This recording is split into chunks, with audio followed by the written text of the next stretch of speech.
أعوذ بالله من الشيطان الرجيم. بسم الله الرحمن الرحيم.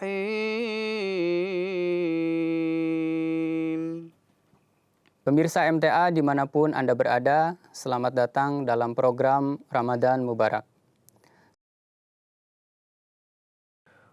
Pemirsa MTA yang berbahagia di mana saja Anda berada, Assalamualaikum warahmatullahi wabarakatuh. Waalaikumsalam warahmatullahi wabarakatuh. Selamat datang di program Ramadan Mubarak.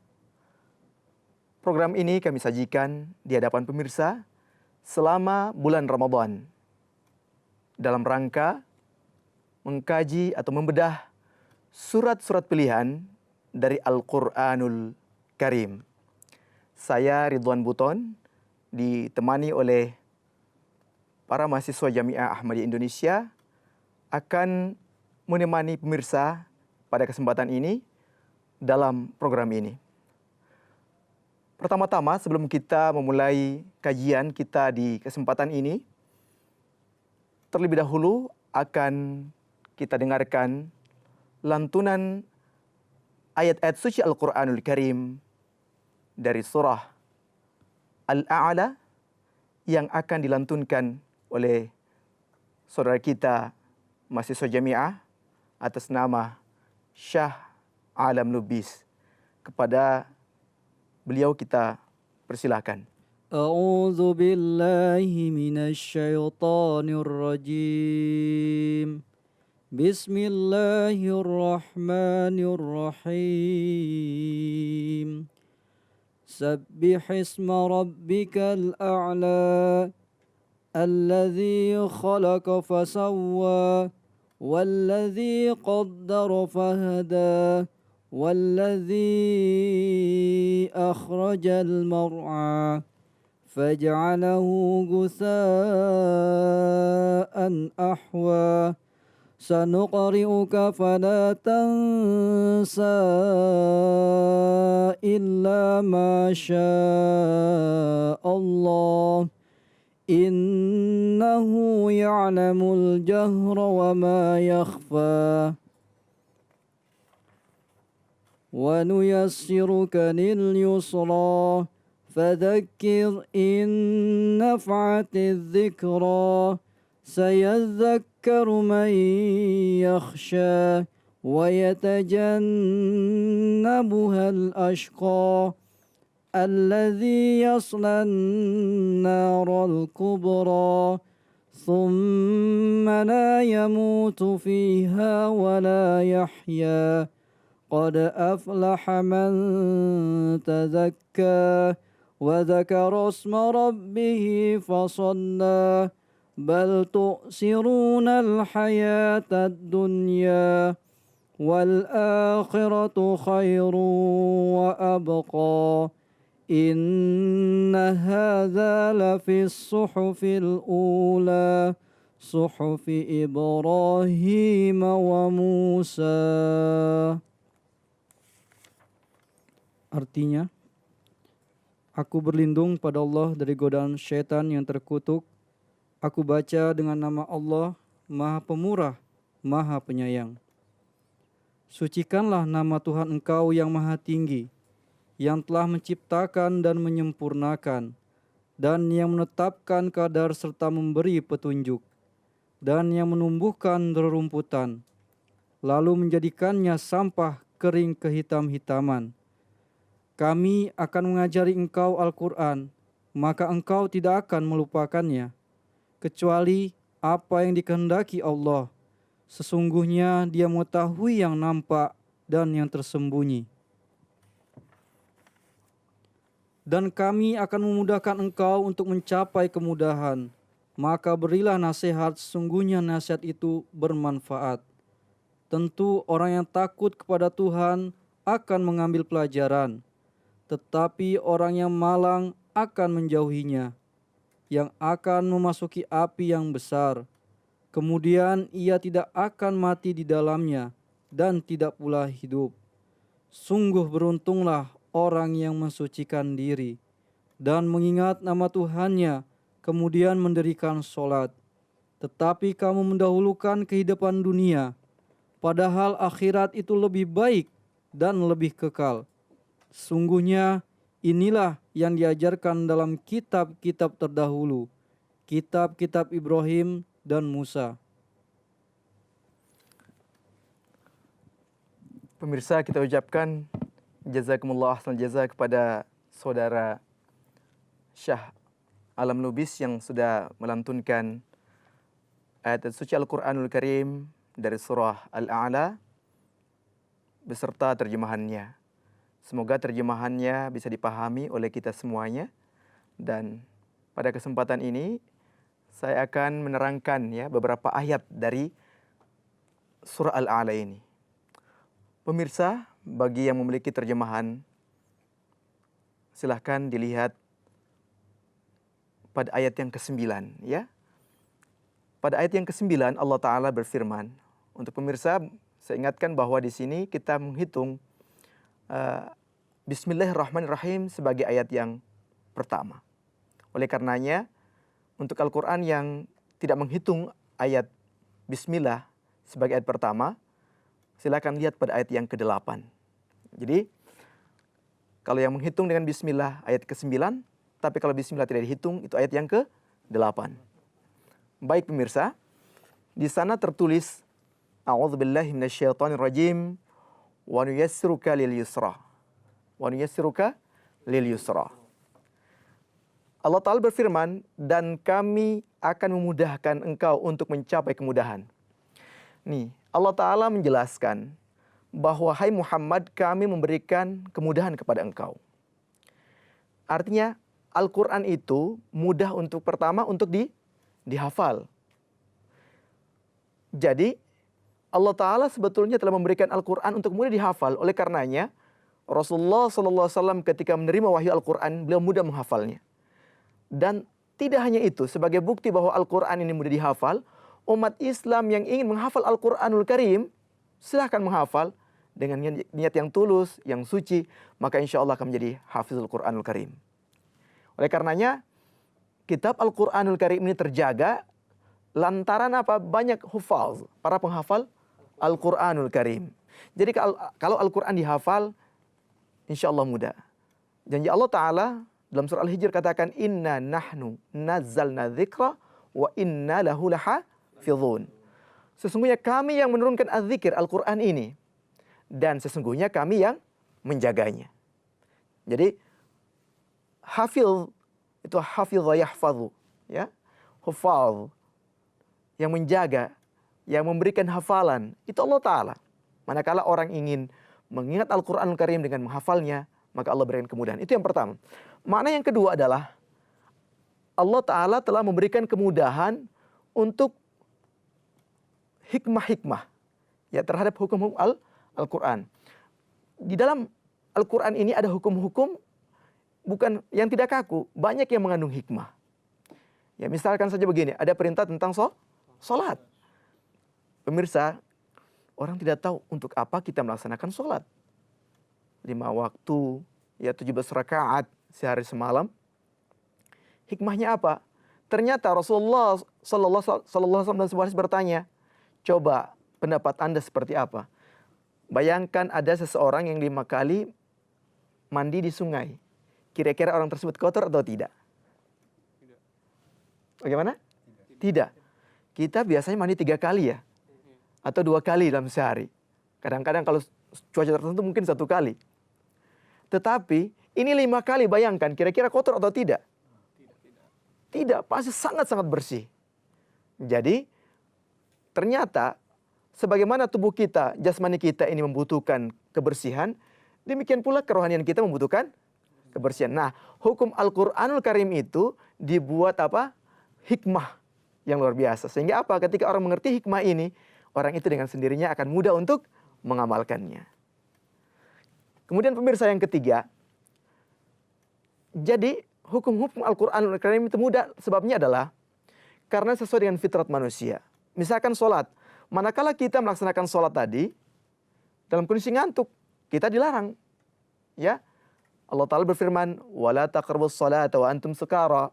Jangan kalian dekati salat dalam kondisi kalian sukara, mabuk, ngantuk, tidak mengerti apa yang kita ucapkan. Oleh karenanya ketika dalam kondisi fitrat kita lemah, ngantuk, tidurlah. Jangan sampai kita paksakan yang pada akhirnya kita menentang hukum Allah Ta'ala. Jadi Allah Ta'ala tidak memaksa kita. La ikraha fid din. Tidak memaksa kita untuk apa? Melaksanakan, ngantuk dipaksakan. Pada akhirnya apa? Ikut-ikutan, tidak khusyuk salatnya. Oleh karenanya harus dipahami.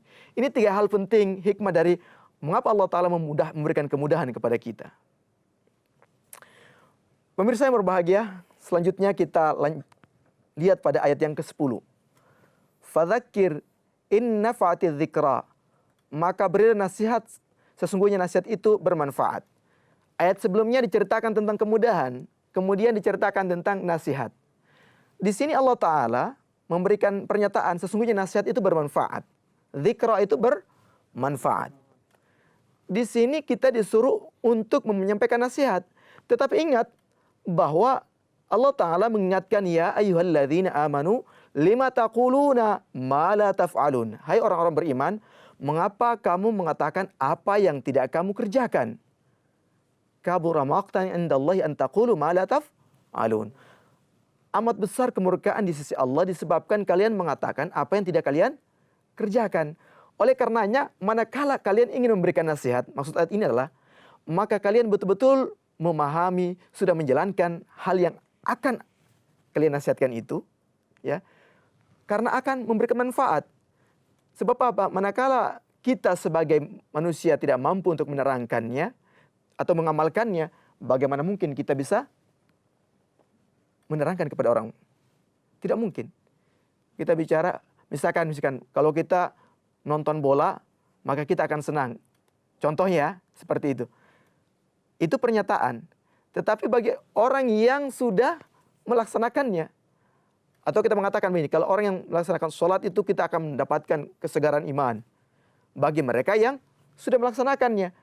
Tetapi bagi mereka yang tidak melaksanakannya, ini sebagai bentuk teguran keras dari Allah Ta'ala. Mengapa kalian mengatakan apa yang kalian tidak kerjakan, tidak kalian amalkan? Jadi az-dzikra yang dimaksud sini adalah kita amalkan dulu apa yang Allah Ta'ala perintahkan, kemudian kita dapatkan hikmah dan manfaatnya, maka kita sampaikan kepada saudara-saudari kita. Pemirsa, demikian. Jadi jangan berbicara kepada saudara kita apa yang belum kita kerjakan. Baik. Kemudian Allah Ta'ala berfirman lagi, sayadzakkaru may yakhsha. Tentu orang yang takut kepada Tuhan akan mengambil pelajaran. Ya, pasti. Kemudian Allah Ta'ala jelaskan lagi, alladzi yaslan narul kubra. Wa yatajannabuhal ashqa. Tetapi orang yang malang akan menjauhinya. Alladzi yaslan narul kubra. Yang akan memasuki api yang besar. Pemirsa, ya. Jadi orang-orang yang berfitrah tidak baik itu akan meninggalkan nasihat-nasihat yang merupakan pengalaman orang-orang mukmin yang sudah mengamalkan ajaran-ajaran Al-Quran tadi. Ya, itu merupakan kesialan bagi mereka. Oleh karenanya, kita hendaklah menjaga diri kita dari hal-hal yang semacam tadi. Pemirsa, karena waktunya terbatas, saya langsung saja kepada ayat berikutnya. Allah Ta'ala lanjutkan lagi. Tsumma la yamutu fiha wa la yahya. Kemudian ia tidak akan mati di dalamnya dan tidak pula hidup. Qad aflaha man tazakka. Sungguh beruntunglah orang yang mensucikan diri. Jadi manakala kita mensucikan diri, beruntunglah kita. Kemudian wa dzakara asma rabbih fasalla. Dan mengingat nama Tuhannya kemudian mendirikan salat. Ini terakhir saya sampaikan poin penting. Allah Ta'ala berfirman, pemirsa, perhatikan, wa dzakara asma, dan berzikir menyebut nama Allah Ta'ala, nama Tuhan, fasalla, lalu salat. Ingat, orang yang berzikir ini bukan mereka yang mengucapkan subhanallah, walhamdulillah, wala ilaha illallah, Allahu akbar. Begitu saja tidak, tetapi diiringi dengan salat. Jadi zikir yang benar adalah bukan hanya mengucapkan subhanallah, walhamdulillah, wala ilaha illallah, Allahu akbar, tetapi zikir itu adalah sarana kita untuk menegakkan salat. Jadi manakala kita sebagai ahli zikir, buktikan dengan salat. Makanya Allah Ta'ala katakan, wa dzakara asma rabbih fasalla, dan mengingat nama Tuhannya kemudian mendirikan salat. Artinya Allah Ta'ala ingin menyatakan, manakala kalian berzikir, kita berzikir, tetapi kita tidak salat, maka zikir itu tidak mencapai tujuannya. Oke? Ya, semoga ini bisa dipahami. Pemirsa, nah ini beberapa ayat yang tengah kami sampaikan pada kesempatan ini. Semoga ini bisa dipahami. Karena waktu terbatas, kita akan masuk pada sesi berikutnya, yaitu sesi tanya jawab. Bagi mahasiswa jamiah, mungkin ada yang ingin bertanya, silakan. Siapa yang duluan? Silakan, sebutkan namanya. Bismillahirrahmanirrahim. Assalamualaikum warahmatullahi wabarakatuh. Waalaikumsalam warahmatullahi wabarakatuh. Nama saya Ahmad Hasan. Pertanyaan saya adalah, di dalam tafsir surah Al-A'la ayat 5 dan 6 dikatakan bahwa kitab-kitab terdahulu itu seperti rerumputan yang lama-kelamaan menjadi kering lalu dibuang. Sedangkan Al-Quran diumpamakan laksana matahari yang terus ada sejak dunia ini ada dan terus ada. Nah, apakah maksud dari kedua perumpamaan tersebut? Pemirsa yang berbahagia, pertanyaannya bagus sekali, bahwa mengapa kitab-kitab terdahulu atau syariat terdahulu diumpamakan dengan rerumputan kering, ya, kemudian menjadi hitam-hitaman. Kemudian sedangkan Al-Quranul Karim, syariat Islam diumpamakan seperti matahari. Pemirsa, Allah Ta'ala itu menciptakan ya benda-benda alam semesta ini dengan tujuan tertentu. Misalkan tadi untuk rerumputan, ya, yang diisyaratkan dalam Al-Quran Al-Mar'ah, tempat gembala, ya, itu hanya untuk waktu sementara. Hijaunya sementara. Jadi syariat-syariat terdahulu itu ibaratnya adalah untuk apa? Masa-masa tertentu. Tidak untuk sepanjang masa. Jadi hukum-hukum pada nabi-nabi terdahulu itu terbatas hanya satu kaum dan masanya dibatasi. Seperti apa? Daun rumputan tadi, dia bermanfaat misalkan sekian lama, kemudian dia menjadi kering lagi. Tetapi untuk Al-Quranul Karim, ini benda alam yang sejak dulu hingga sekarang terus saja dipakai karena sangat bermanfaat. Ya, dijaga oleh Allah Ta'ala. Itu ibaratnya Al-Quranul Karim. Allah Ta'ala mengibaratkan Al-Quranul Karim seperti matahari. Karena matahari itu sampai umur dunia ini berakhir, dia tetap ada. Ya.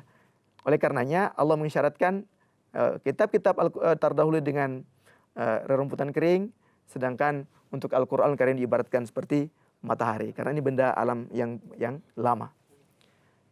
Selanjutnya, pertanyaan yang lain. Nama saya Wahid Yayang Sunendi. Di ayat selanjutnya dikatakan bahwa kami akan membacakan Al-Quran kepadamu Muhammad, sehingga engkau tidak akan lupa. Nah, pertanyaannya, apakah Hazrat Rasulullah SAW pernah mengalami lupa ketika mendiktekan ayat-ayat suci Al-Quran kepada para khatib beliau? Ya, pemirsa, pertanyaannya bagus sekali. Yang dimaksud dalam pertanyaan tadi adalah surah Al-A'la ayat yang ke-7. Di sana Allah Ta'ala berfirman, sanuqri'uka fala tansa.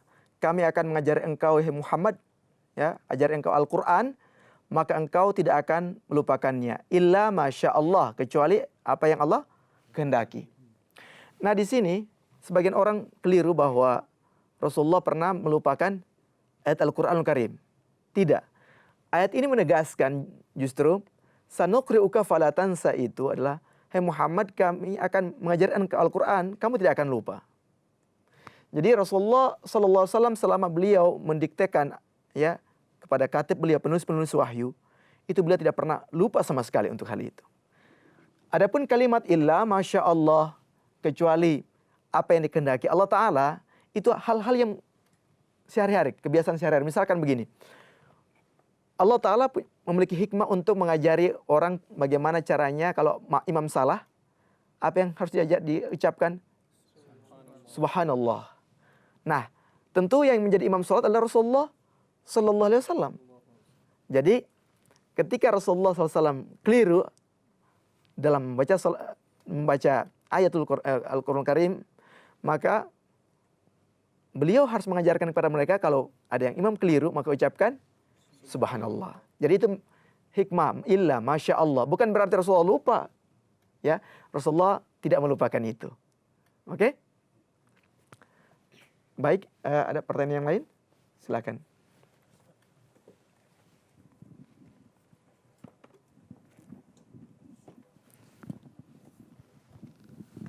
Bismillahirrahmanirrahim.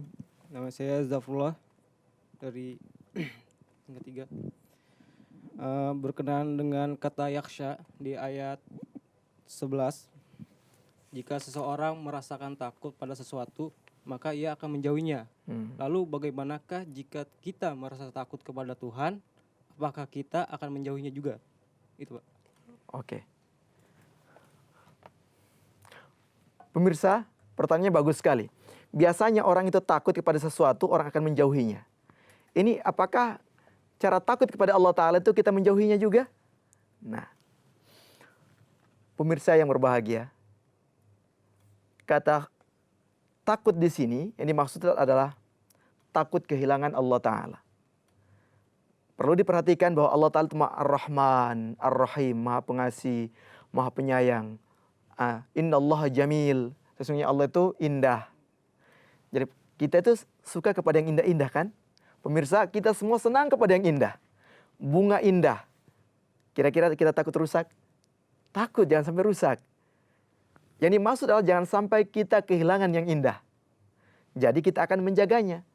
Kalau takut kepada sesuatu yang buruk, biasanya orang akan takut. Misalkan ada ular, orang akan lari terbirit-birit. Iya kan? Tetapi ketika melihat yang indah, takut kehilangan. Dia akan pegang erat-erat itu. Ya, demikian pun Allah Ta'ala. Jadi cara takut hamba kepada Allah Ta'ala, hamba-hamba soleh takut kepada Allah Ta'ala bukan menjauhi Allah Ta'ala, tetapi takut kehilangan Allah Ta'ala. Itulah yang disebut dengan takwa. Takwa itu mana utamanya adalah pemirsa cinta. Ya, cinta. Jadi takwa itu mengandung dua unsur. Yang pertama cinta kepada Allah, yang kedua takut kepada Allah. Cinta Allah Ta'ala itu indah dan takut kalau kita kehilangan yang indah itu. Oke? Jadi Allah Ta'ala ketika kita semakin takut kepadanya, maka kita akan takut kehilangan kebaikan-kebaikan darinya, takut cinta darinya, kehilangan cinta darinya. Ya, itu bukan berarti Allah Ta'ala tidak indah. Kita yang takut, yang memerlukan keindahan Allah Ta'ala. Oke, bisa dimengerti? Oke. Masih ada lagi pertanyaan? Silakan.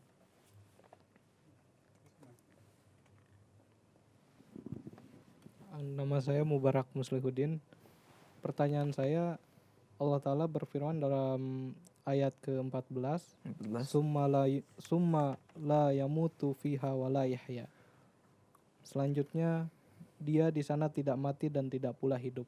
Yang ingin saya tanyakan, apa yang dimaksud dengan tidak mati dan tidak hidup di ayat tersebut, Pak? Oke. Pemirsa, pertanyaannya adalah dalam ayat Al-Qur'an Karim, Summa la yamutu fiha wa la yahya. Kemudian orang itu tidak hidup dan tidak mati di dalam api tadi. Yang dimaksudkan adalah bahwa sebuah hukuman itu begitu berat manakala mengalami situasi ini, yaitu tidak hidup dan tidak mati disebabkan karena menentang kebaikan-kebaikan atau nasihat-nasihat yang Allah Ta'ala turunkan. Dalam hal ini menentang Al-Qur'anul Karim. Orang-orang yang menentang Al-Qur'anul Karim, dia akan mengalami hal ini. Yang dimaksudkan adalah ketika dia masih hidup, ya, dia akan melihat perkembangan kemajuan Islam, kemenangan Islam, kemenangannya, kesuksesannya, ya. Dan orang itu yang tadinya benci kepada Islam akan semakin lama semakin sakit hati. Allah tidak mematikannya. Allah biarkan dia hidup supaya dia menyaksikan bahwa apa yang dilakukan itu sebuah kesalahan besar. Tetapi ketika dia ingin kembali itu, dia gengsi untuk itu. Karena kata-katanya sudah terlanjur. Ya. Nah, ini lebih tersiksa dibanding langsung meninggal atau mati. Karena apa? Kalau mati sakitnya hilang kan? Tetapi untuk orang-orang yang tadi yang dibiarkan hidup tapi tidak hidup. Kenapa? Dia menentang terus, tetapi yang ditentang ini maju terus. Nah, dengan kurnia Allah Ta'ala, Rasulullah Sallallahu Alaihi Wasallam ketika beliau dikejar-kejar, ya, ingin dibunuh, tetapi tidak berhasil dibunuh oleh kaum kufar. bahkan selamat.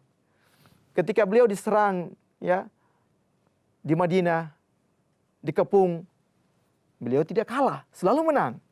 Nah, pertanyaannya adalah, kira-kira hal semacam ini membuat orang tertarik kepada beliau atau tidak? Tertarik, orang mulai tertarik dengan kebenaran Rasulullah Sallallahu Alaihi Wasallam. Tetapi orang-orang yang menentang Rasulullah Sallallahu Alaihi Wasallam sakit hati. Kenapa? Ternyata upaya kita sia-sia. Bukannya orang yang kita lawan ini kalah, bukannya Muhammad Sallallahu Alaihi Wasallam ini kalah, tapi ya menjadi pemenang. Nah, demikian pula kita dan kurnia Allah Ta'ala, Jemaat Ahmadiyah di masa awalnya ditentang, ya, ditentang di mana-mana, terutama di Kadian. Tetapi bagaimana Allah Ta'ala sesuai dengan janji yang Allah Ta'ala berikan kepada pendiri Ahmadiyah. Apa itu? Meteri tabliko zamin kekerontak pahuncaunga. Aku akan sampaikan tablik engkau hingga ke pelosok-pelosok dunia. Ketika janji ini dulu belum terbukti, orang mengejek. Tetapi apa yang terjadi? Sekarang Ahmadiyah sudah tersebar ke 213 negara. Kira-kira yang mengejek sakit hati tidak? Dia sakit hati. Tetapi dia mau masuk sudah malu, ya. Dan mereka yang dibiarkan hidup itu akan menyaksikan kemenangan-kemenangan Ahmadiyah, kemajuan-kemajuan Ahmadiyah, dan ini akan membuat mereka menjadi seperti orang yang tidak hidup dan yang tidak mati.